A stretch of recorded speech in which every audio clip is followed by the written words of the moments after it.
A primeira metade da vida é sobre sair pelo mundo de forma selvagem, louca e perigosa para experimentar a vida, né? Sem limites, realmente sentir essa sensação de não ter limites. E lá fora experimentar e vivenciar tudo o que é possível em todos os níveis. Não é sobre dinheiro, poder, riqueza, tudo bem, mas então chega um momento, né, o ponto da metade da vida. É como um círculo, você começa no centro e sai para o mundo tentando encontrar a felicidade lá fora. Você entra, por assim dizer, no envolvimento com a matéria lá fora, então chega o meio da vida, e a partir desse momento é hora de voltar ao centro. Ou seja, agora passamos do envolvimento para o desenvolvimento. Porque vamos percebendo aos poucos que a felicidade não está lá fora, mas sim na maneira como eu reajo ao que está lá fora. Isso é o que determina o quão feliz e realizado é o meu dia, minha semana, minha vida. E você também pode comparar isso com um jogo de futebol. Gente, olhem só, 86% assistem sem ter se inscrito no canal. Se essa conversa te fez nem que seja 1% melhor, então por favor se inscreva no canal. É o acordo mais justo da internet. Você ganha conhecimento e isso nos ajuda muito a continuar trazendo os melhores, mais críticos e de alto nível convidados. Agora aproveite a conversa. Não? No primeiro tempo, os times jogam em uma direção, aí o árbitro apita e depois de uma breve pausa, todos jogam na direção oposta. Agora imagine o seguinte, como você acabou de mencionar, há um jogador que diz: eu joguei o tempo todo nessa direção, vou continuar jogando nessa direção, não vou ouvir o árbitro. Aí ele vai fazer gols contra, o árbitro vai apitar e não vai validar os gols. Ele vai explicar que agora ele deve jogar para o outro lado. Se ele insistir e disser, quero continuar jogando, preciso de mais 5 casas, mais um avião e assim por diante. Então pode ser que o árbitro apite ainda mais alto e no final ele acabe levando um tapa na cara porque só ficou apitando. Mas o árbitro, esses são os sinais que nosso corpo envia para chamar a atenção. Ei, não está lá fora, você só encontra isso dentro de você, então volte para o centro. E esse é um entendimento que, e isso já diziam os antigos filósofos de todas as tradições, deveria crescer lentamente e ocupar mais espaço à medida que chegamos ao meio da vida. Assim surgem viagens incríveis, com focos totalmente distintos. Então são viagens para dentro ou viagens ao encontro de pessoas que transmitem sabedoria, que transmitem experiência de vida e que fazem a gente sentir algo. Hoje em dia não é mais assim. Antes fazíamos psicoterapia. No passado, com Sigmund Freud, os traumas eram analisados exaustivamente. Eu acho que essa é uma forma de terapia muito ligada ao ego. Eu acho que chegou a hora de mudar não mais quem eu fui, mas quem eu poderia ser. E quais ferramentas eu tenho aqui e agora, hoje, para encontrar essa luz, essa força dentro de mim, para me tornar essa pessoa possível que já está em mim? E percebemos que muito tempo é investido no antigo e não damos atenção suficiente para onde estou agora, quais são os próximos passos agora, o que quer se desenvolver a partir disso em mim. Se eu tivesse investido o tempo que passei com 50 constelações familiares e 1000 horas de terapia no futuro, mais pessoas estão percebendo isso. E tivesse investido isso em aprimorar meus sentidos, em refinar minha percepção, para então ter coragem e disposição de me afastar de pessoas que não me fazem bem, me afastar de profissões, situações de vida, acontecimentos que não me fazem bem. Está em minhas mãos mudar as coisas.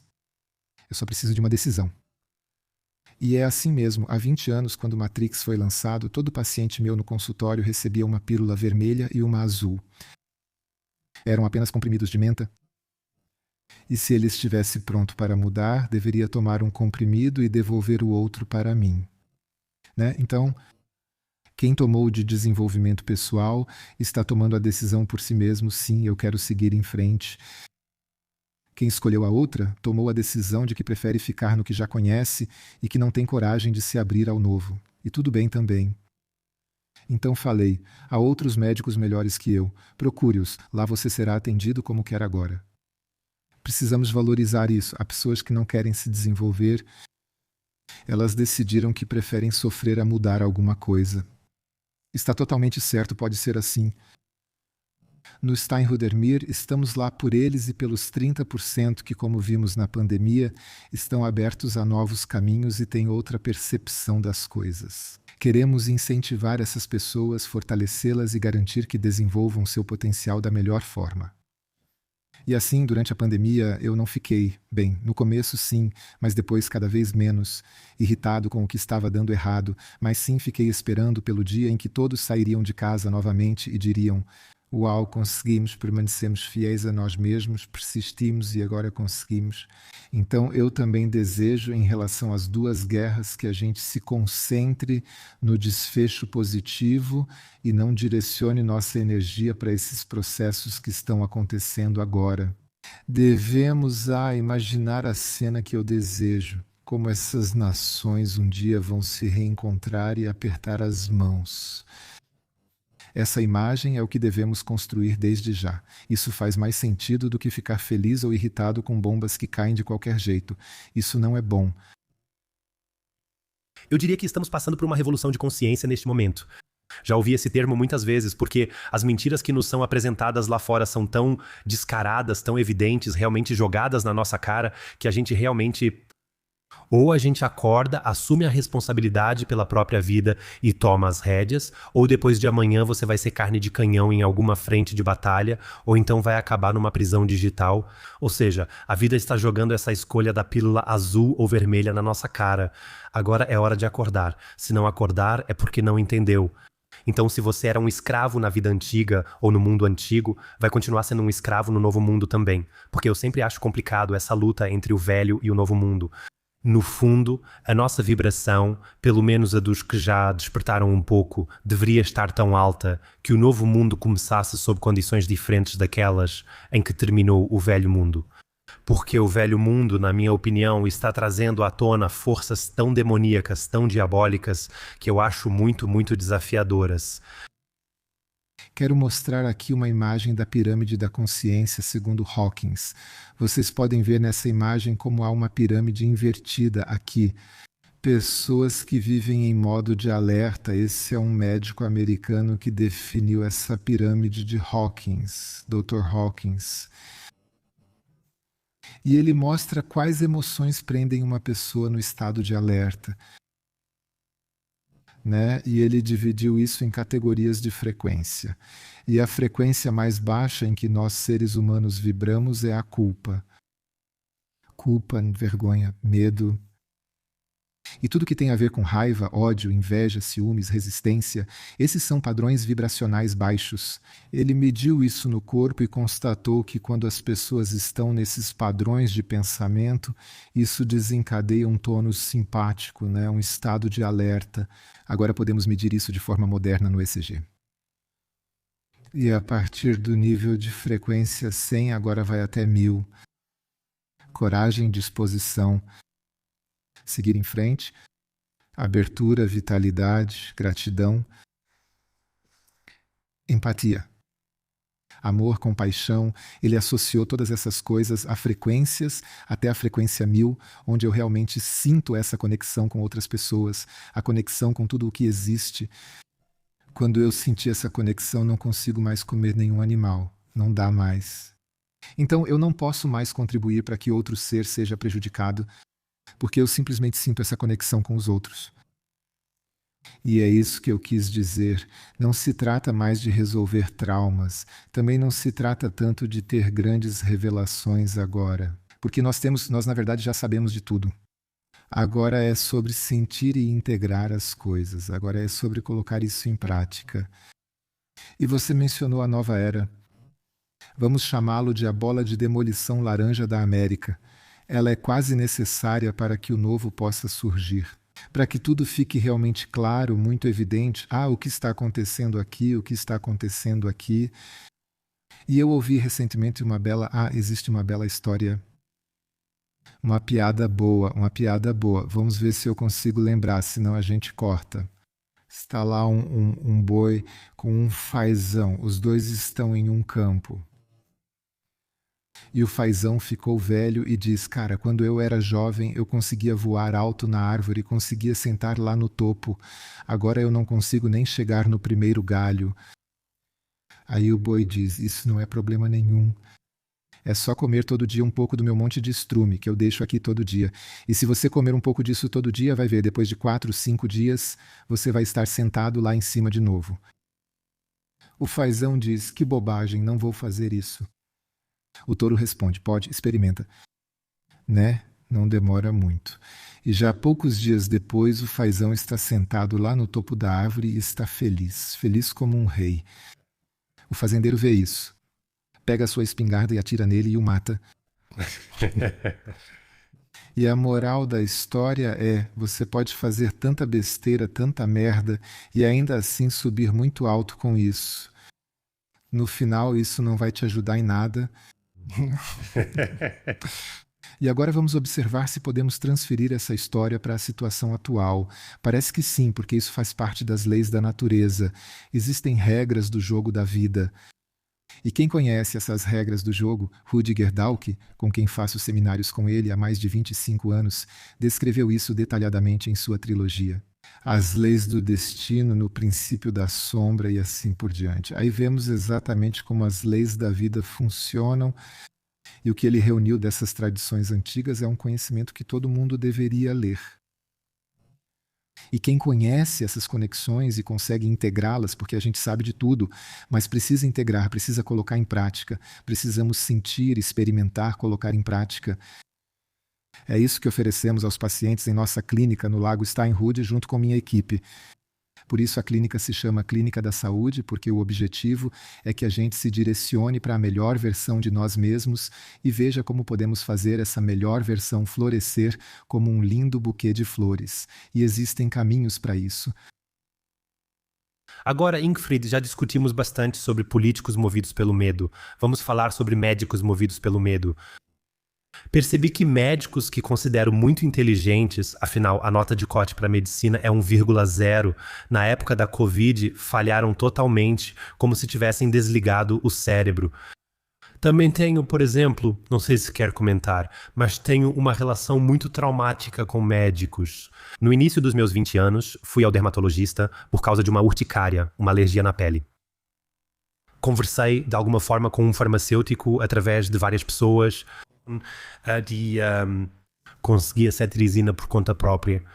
Fui para a clínica Biedersteiner ou Bodensteiner, perto de Munique, especializada em dermatologia, e conversei com um especialista, professor e doutor, mas não lembro o nome dele.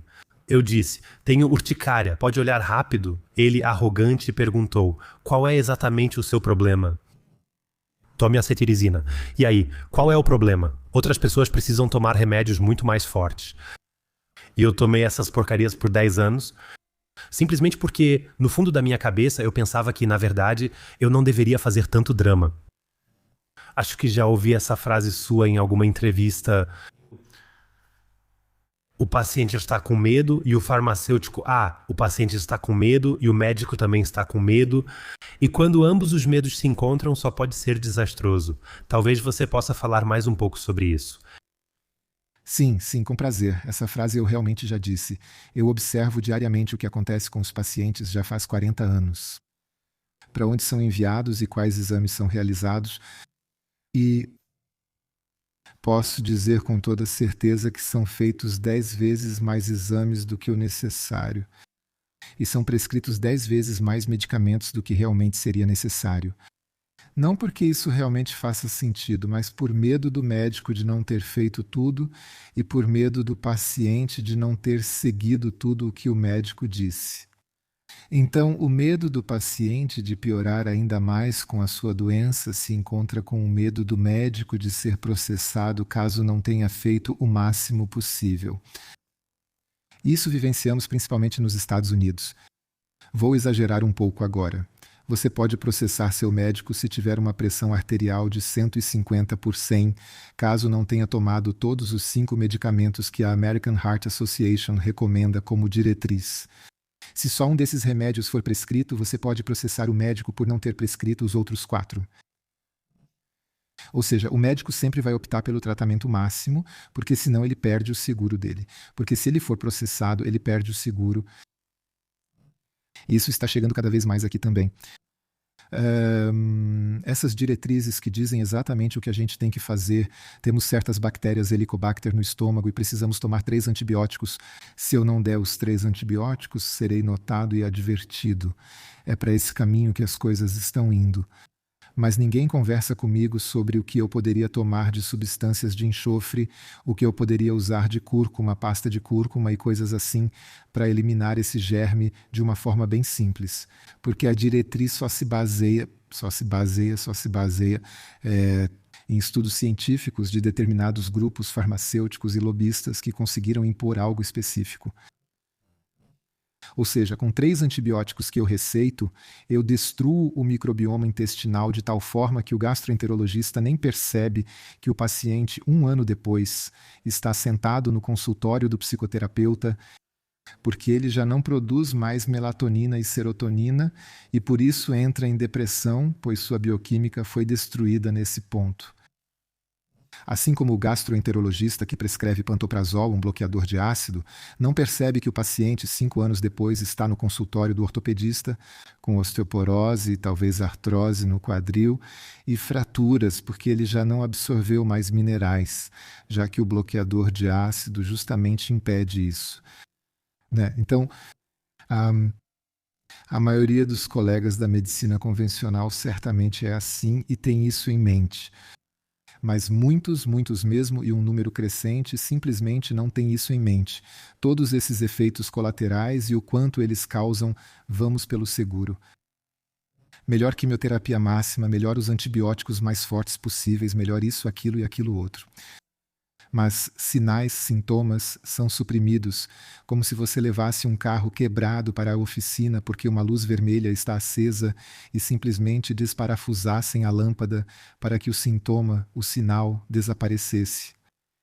Hoje vivemos um tempo em que isso não é mais possível. Como sociedade, nós amadurecemos tanto no mundo inteiro que não precisamos mais jogar esses jogos. Já superamos isso.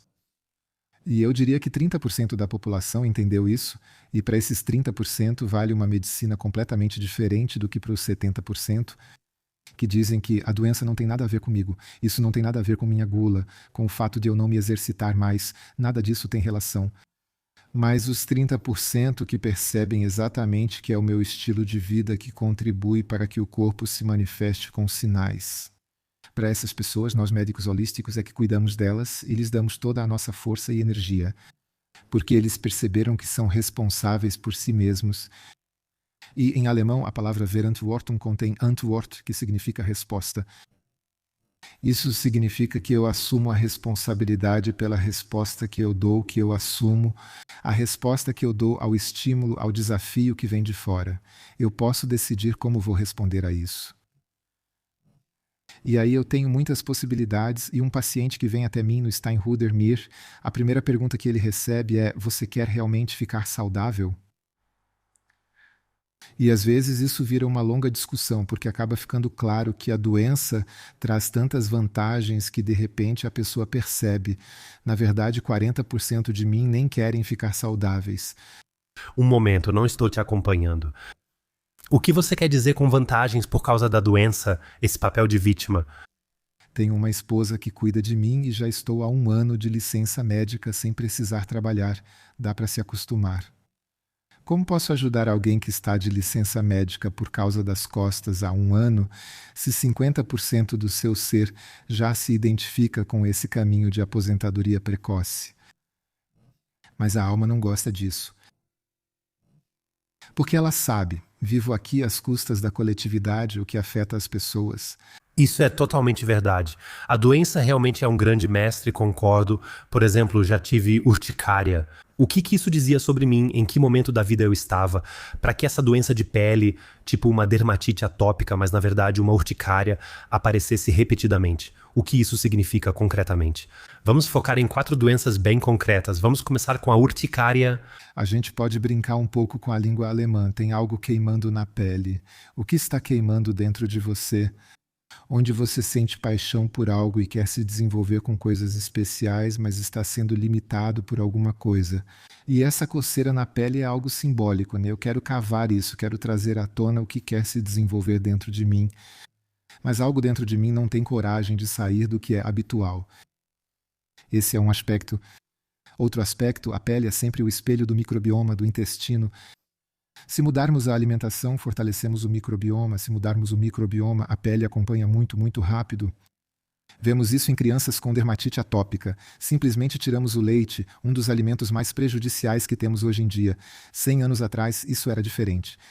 Retiramos o leite e, após 4 semanas, a criança está saudável. Então vemos o quanto o microbioma está relacionado com a pele externa, mas a pele também é o órgão de fronteira entre o mundo interno e o mundo externo. Quão bem eu consigo estabelecer limites, onde minha barreira está vulnerável e por isso inflama. Porque um conflito que talvez eu tenha em um relacionamento ou em outro lugar, agora aparece nessa superfície de fronteira. Então dá para brincar um pouco com as palavras na psicossomática. Mas toda doença obriga a gente a parar e olhar onde as coisas não estão em equilíbrio natural. Estou dormindo pouco, comendo demais de forma irregular? Estou tendo pouco contato com pessoas que me fazem sentir bem? Tenho pensamentos e sentimentos carinhosos presentes na minha vida? Ainda sinto alegria de vez em quando? Ou sou como um soldado que só recebe ordens e está sempre dizendo sim, mesmo quando na verdade quer dizer não? Então existem conexões. Quando a gente fala sobre elas, acaba encontrando respostas e aí pode olhar e pensar, ok, aqui nesses pontos eu posso mudar alguma coisa. E para uma pessoa é mais a alimentação, o microbioma. Para outra pessoa é mais a postura interna e pensamentos. A medicina tibetana diz que a causa número 1 de todas as doenças neste planeta são os pensamentos errados. Quando não tenho controle sobre meus pensamentos, porque eles me prendem permanentemente ao futuro ou ao passado, mas não tem nada a ver com o aqui e agora. Tudo desnecessário, passado, futuro desnecessários, o que importa é o agora. E o eletrocardiograma prova que, quando faço meus exercícios de respiração no aqui e agora, estou totalmente presente e meu sistema de repente se regula. Assim como existem exercícios que fortalecem o nervo vago, existem também fórmulas medicinais chinesas que fortalecem o nervo vago. Oferecemos infusões na minha clínica no Steinhuder-Meer que fortalecem o nervo vago, ideais para pacientes esgotados em modo simpático, com um pulso de 100 e que simplesmente não conseguem baixá-lo. Podemos fortalecer o sistema para que as doenças de pele diminuam naturalmente. Hashimoto, por trás disso está o chakra laríngeo. É essa área aqui em cima onde as coisas querem ser expressas. E vemos que especialmente Hashimoto, ou todas as doenças da tireoide, mas especialmente Hashimoto, onde também há processos autoimunes por trás, algo dentro de mim está lutando contra mim mesmo.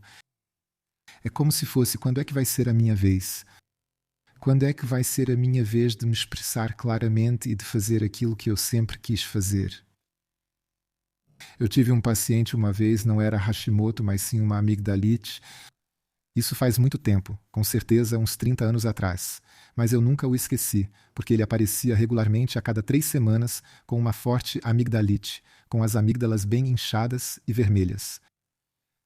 E ele era relativamente jovem, talvez uns 22 anos, usava um terno super elegante, o cabelo estava sempre bem penteado e ele sempre sentava muito educadamente na minha frente. A cada 3 semanas ele tinha amigdalite e exigia antibiótico. Naquela época eu dizia, a vontade de cada um é soberana. Se é isso que a pessoa quer, então recebe. Nas 2 primeiras vezes também dei para ele. Isso foi há 30 anos. Mas ele sempre voltava, até que falei, chega, hoje não. Vamos conversar sobre sua história. O que está acontecendo? Antes ele evitava o assunto, mas agora começou a falar. Pegamos um bom dia em que ambos tínhamos tempo.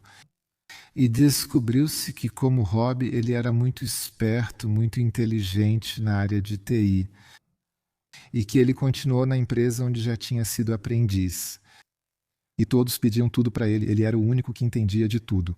Houve uma época em que só pouquíssimas pessoas sabiam como fazer as coisas, e todos iam até ele. Ele era o tipo de pessoa que não sabia dizer não. A estratégia de sobrevivência que ele aprendeu com os pais era sempre dizer sim. Assim você se sai melhor. Só não crie confusão. Ou seja, um desejo contínuo por paz e por essa ideia de que tem que estar tudo em perfeita harmonia. E então ficou claro que ele ainda recebia quase o mesmo salário que recebia quando era aprendiz, e que colocam mais responsabilidade sobre ele do que realmente condiz com sua dignidade e com seu orgulho interior. Mas ele não aprendeu a bater o punho na mesa e dizer: pare, chega, daqui não passa. E eu vejo muito isso hoje em dia, pessoas que só ficam nas redes sociais, que no ônibus, no trem, só olham para o celular, acabam perdendo o contato consigo mesmas, essa âncora interior. Elas perdem essa soberania interior, que elas têm ainda menos força e disposição para dizer: pare, chega. Isso é algo que observamos claramente, e por isso as pessoas ficam em alerta excessivo. E a terceira doença mais comum, parte inferior das costas. Parte inferior das costas. Também não é tão específico. Ou seja, problemas nas costas, a parte inferior das costas, é muitas vezes algo que faz com que as pessoas fiquem afastadas do trabalho por semanas ou até meses. Sim, então posso dizer por mim agora. Fiquei 2 meses na Índia e em Bali e pratiquei meditação e yoga todos os dias. Admito que, ao chegar lá, também estava sobrecarregado e decidi conscientemente tirar 2 meses de folga, pois sempre digo, trabalhar até morrer qualquer um pode. Mas ter coragem de sair de tudo, isso já exige um pouco mais. E eu também estava com dor na lombar. Eu sabia o motivo, me movia pouco, fui negligente com o yoga e parei de fazer o que sabia que deveria. Sou como qualquer um, também preciso me forçar a fazer isso. Às vezes dá certo, outras não. Antes de sair de casa quase não funcionava. Então percebi o que uma cura ayurvédica no meio da selva da Índia, com muita meditação todos os dias, e os exercícios de yoga feitos de forma realmente cuidadosa e prolongada, pode fazer. Tudo o que eu tinha, dores nos ombros, em todo lugar, tudo isso sumiu em 2, 3 semanas. Então, realmente é necessário o alongamento físico, o movimento, o descanso, a respiração, fortalecer o nervo vago, para que possamos voltar a ter uma percepção sutil de quantos presentes temos no corpo que podemos usar. Esses 97% estão esperando para serem usados. Se estou em alerta, apenas meu tronco cerebral funciona. E ele só quer eu sobreviver agora. Isso mostra que todo o meu pensamento, ao falarmos dos políticos, se resume a: como posso me virar aqui? É preciso do nervo vago como porta de entrada. Ele também é chamado com razão de nervo social. É o nervo social, então deveríamos falar novamente sobre os 3 mecanismos de sobrevivência do ser humano. Vamos falar rapidamente sobre esse nervo vago. Ele tem sido muito comentado. Acho que seu novo livro, Vagos Code, Novas Perspectivas para Resiliência e Tranquilidade, está em destaque. Agora falamos muito sobre estados movidos pelo medo em políticos, médicos, sistemas e tudo mais. Como podemos ativar esse nervo vago, agora enquanto estamos sentados aqui juntos, no dia a dia, pouco antes de uma situação estressante, pouco antes de eu entrar na próxima conversa? Porque você mencionou antes que ele é realmente fundamental para acalmar todo o sistema. Exato. Então, o nervo vago é um mecanismo de sobrevivência que desenvolvemos na última fase da evolução humana, porque percebemos nesse processo final que a sobrevivência só é possível em comunidade. As expressões faciais ficaram mais amigáveis. O Neandertal, antes carrancudo, teve feições alteradas que facilitaram a aproximação entre as pessoas. E assim, especialmente as fibras faciais se desenvolveram. E existe um exercício bem prático que podemos fazer, ou seja, assim como uma mãe acaricia a testa do filho e acalma a criança, isso acontece porque são fases faciais associadas ao nervo vago. E um exercício bem simples é passar as mãos ao redor dos olhos, assim estimulamos o nervo vago. É uma possibilidade. Outra possibilidade é fazer um som de onde a glândula tireoide ou as cordas vocais, todo o chakra da garganta começa a vibrar. Para quem pratica yoga, meditação, nós conhecemos o Om. Aqui você pode colocar um pouco de A antes, A, O. Esse som de ativa o glossofaríngeo. E temos também a respiração, claro, isso todo mundo já sabe. Falamos de respiração 4-7. Inspirar contando até 4, expirar contando até 7. Essas são todas coisas, nós definimos ao todo 7 exercícios para o nervo vago, que também confirmamos por meio do ECG. Nós vemos isso quando fazemos esse exercício, vemos no ECG como o tônus simpático diminui e o tônus do vago aumenta. A não ser que as pessoas estejam tão prejudicadas nessa autorregulação que isso simplesmente não funcione. Isso acontece hoje em dia com muitas pessoas, mas aí respirar não ajuda em nada. Mas eu observo algo muito especial nisso, que justamente pessoas que tendem ao perfeccionismo, quando essas pessoas fazem o exercício de respiração, vocês têm que imaginar assim: o eletrocardiograma dura 10 minutos, metade desse tempo a gente conversa sobre coisas normais, e aí eu sempre vejo quando aparece uma alteração. Na segunda metade, a respiração ocorre em frequência específica, como 4, 7 ou 4, 9. Mas é nessa faixa que a respiração acontece, e aí vemos de repente como a atividade do nervo vago aumenta. Nas pessoas em que ele não aumenta, mas sim o sistema simpático é ativado, são aquelas que prestaram muita atenção e agora querem fazer tudo perfeitamente certo. E porque querem fazer tudo perfeitamente, querem acertar de verdade, acabam se colocando sob tanta tensão que acontece exatamente o contrário. A atividade do sistema simpático aumenta e a do nervo vago diminui. Você fala desses obcecados por autoaperfeiçoamento? Os obcecados por autoaperfeiçoamento ou os perfeccionistas. Conheço muitos assim. Estamos no Prenzlauer Berg, o centro dos obcecados por autoaperfeiçoamento. Me irrita como se pressionam em algo que deveria ser bom. Sim. E por isso, a melhor forma de fortalecer o nervo vago, na verdade, é observar a respiração. Estou tão focado em mim que apenas observo minha respiração. E de repente eu saio desses 300 mililitros de entrar e sair ofegante e de repente chego a uma expansão de 3 litros e meio. Quando eu respiro pelo nariz, nós seres humanos respiramos pelo nariz e também não precisamos de máscaras. Quando respiramos pelo nariz, tudo é filtrado adequadamente. E como respiradores nasais, quando respiramos profundamente pelo nariz, podemos estimular muitos processos bioquímicos no corpo de forma muito benéfica. 10% a mais de moléculas de oxigênio são fixadas nas hemácias, a pressão arterial diminui e o nervo vago relaxa. Então, com os exercícios que a cultura ayurvédica e yoga já traz para a Europa há muitas décadas, hoje podemos comprovar tudo isso.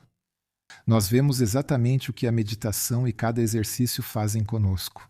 E vemos como, por meio disso, conseguimos uma bioquímica regulada no corpo. E essa bioquímica regulada abre portas para a cura, permitindo que a cura aconteça.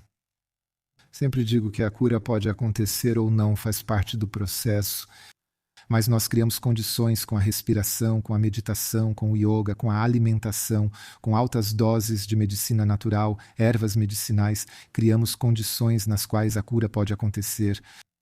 Porque nós criamos as condições básicas, as condições bioquímicas e fisiológicas básicas, para que não só a cura, mas também o pensamento claro, a consciência clara possam acontecer.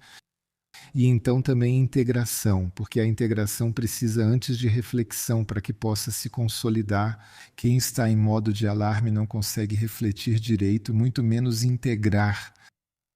Ou seja, o sistema precisa de uma dose de segurança, ou seja, um tônus vagal, para que as experiências vividas possam ser integradas de forma a ter efeito duradouro, porque só assim ocorre o crescimento. E isso hoje acontece apenas com uma pequena parte da população que realmente se orientou internamente para o crescimento. Para os outros, como você já mencionou, a curva tende a descer, pois a distração faz o campo do medo crescer e se fortalecer. E quem não consegue sair disso, realmente tomar a decisão de ir para o outro lado, fica sem perceber a verdadeira magia da vida. Eu concordo 100% com você. Outro ponto, por exemplo, eu sou muito radical quando se trata de amigos. Por exemplo, eu tenho um círculo de amigos relativamente pequeno. Eu tenho minha família. Eu não quero ser o queridinho de todo mundo. Antes eu queria. Hoje em dia, sou totalmente seletivo quanto a isso. Porque eu acho que quando você está mais próximo das pessoas, você precisa funcionar na mesma sintonia. Porque se você está muito na resistência e quer convencer as pessoas lá fora, isso já é estar completamente fora do caminho.